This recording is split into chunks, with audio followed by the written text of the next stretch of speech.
નમસ્કાર દર્શક મિત્રો, સીએન લાઈવ ગુજરાતી ન્યૂઝમાં આપનું સ્વાગત છે। નજર કરીએ સમાચાર પર। સુપ્રીમ કોર્ટે સોમવારે બિલ્કિસ બાનો ગેંગરેપ કેસમાં 11 દોષિતોને સમય પહેલા મુક્ત કરવાના ગુજરાત સરકારના નિર્ણયને રદ કર્યો હતો। જસ્ટિસ બીવી નાગરત્ના અને જસ્ટિસ ઉજ્જવલ ભુઇયાની બેંચે સુનાવણી દરમિયાન કહ્યું, ગુનાને રોકવા માટે સજા આપવામાં આવે છે। બિલ્કિસ બાનો કેસમાં દોષિતોને મુક્ત કરવા અંગે સુપ્રીમ કોર્ટે પોતાનો ચુકાદો સંભળાવ્યો છે। સુપ્રીમ કોર્ટે દોષિતોને મુક્ત કરવાના નિર્ણયને રદ કર્યો છે। કોર્ટે અરજીને સુનાવણી લાયક ગણી છે। સુપ્રીમ કોર્ટે કહ્યું કે મહિલા સન્માનની હકદાર છે। ગુજરાત સરકારને દોષિતોને મુક્ત કરવાનો નિર્ણય લેવાનો કોઈ અધિકાર નથી। તે ગુનેગારોની સજા કેવી રીતે માફ કરી શકે? જો સુનાવણી મહારાષ્ટ્રમાં થઈ છે તો ત્યાંની રાજ્ય સરકારને તેના પર સંપૂર્ણ અધિકાર છે, કારણ કે જે રાજ્યમાં કોઈ ગુનેગાર પર કેસ ચલાવવામાં આવે છે અને સજા થાય છે, માત્ર તેને જ ગુનેગારોની માફીની અરજી પર નિર્ણય લેવાનો અધિકાર છે। કોર્ટના ચુકાદા બાદ બિલ્કિસના ઘરે ફટાકડા ફોડવામાં આવ્યા હતા। બિલ્કિસે સુપ્રીમ કોર્ટમાં બંને અરજીઓ પર વહેલી તકે સુનાવણીની માંગ કરી હતી। આ કેસના તમામ 11 દોષિતોને 15 ઓગસ્ટ 2022ના રોજ આઝાદીના અમૃત મહોત્સવના ભાગરૂપે મુક્ત કરી દેવામાં આવ્યા હતા। ગુજરાત સરકારની માફી નીતિ હેઠળ વર્ષ 2022માં બિલ્કિસ બાનો પર ગેંગરેપ અને તેના પરિવારના 7 સભ્યોની હત્યાના ગુનેગારોની સજા માફ કરવામાં આવી હતી અને તેઓને જેલમાંથી મુક્ત કરવામાં આવ્યા હતા। જો કે હવે સુપ્રીમ કોર્ટના નિર્ણય બાદ ગુનેગારોને ફરીથી જેલમાં જવું પડશે। સુપ્રીમ કોર્ટે તમામ 11 દોષિતોને 2 અઠવાડિયાની અંદર આત્મસમર્પણ કરવા માટે કહ્યું હતું। આ દોષિતોને 2008માં સ્પેશિયલ સીબીઆઈ કોર્ટે આજીવન કેદની સજા સંભળાવી હતી, જેને બોમ્બે હાઈકોર્ટે પણ મંજૂરી આપી હતી। આજીવન કેદની સજા પામેલા દોષિતે 14 વર્ષ જેલમાં કાઢવા પડે છે।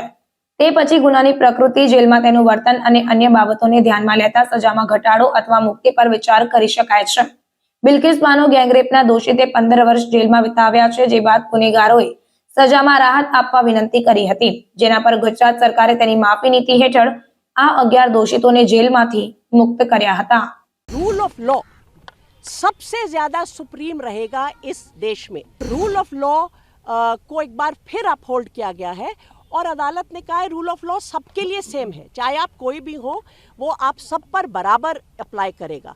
जो गुजरात स्टेट ने जिस तरह इस केस में रिमिशन ऑर्डर्स पास किए हैं, उनको कोई पावर नहीं थी। अदालत ने ये फैसला किया कि ये लोगों को वापस जेल में अभी जाना होगा।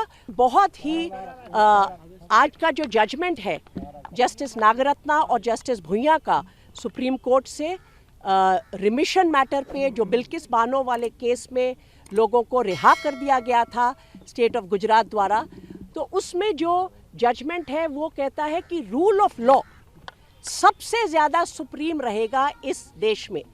और रूल ऑफ लॉ को एक बार फिर अपहोल्ड किया गया है और अदालत ने कहा है रूल ऑफ लॉ सबके लिए सेम है, चाहे आप कोई भी हो, वो आप सब पर बराबर अप्लाई करेगा।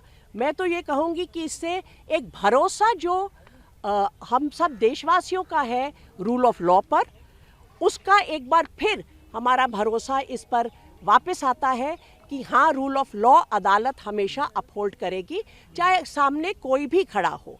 और उन्होंने कहा है कि जो गुजरात स्टेट ने जिस तरह इस केस में रिमिशन ऑर्डर्स पास किए हैं, उनको कोई पावर नहीं थी।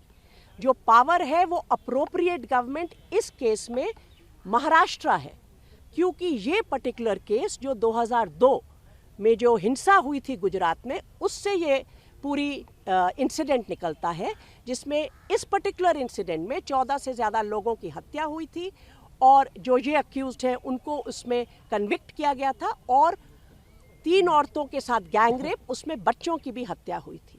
ये केस का ट्रायल स्टेट ऑफ गुजरात से निकाल के सुप्रीम कोर्ट ने स्टेट ऑफ महाराष्ट्र में भेजा था ताकि फेयर ट्रायल हो सके। वहाँ पर कन्विक्शन होती है स्पेशल कोर्ट में, वो कन्विक्शन सुप्रीम कोर्ट तक अपहोल्ड होती है।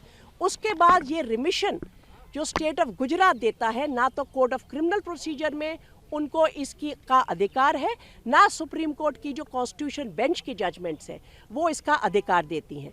तो एक तरह से ये पूरा का पूरा जो सिलसिला चला, ये without the authority of law था, उसमें कोई भी तथ्य नहीं थे और कानून के खिलाफ था। अगर कोई ऑर्डर कानून के खिलाफ होता है और उसमें कोई भी स्टेट एक्ट करता है, उसको सेट असाइड कर दिया जाता है, क्योंकि वो कानून की नज़र में फैसला है ही नहीं।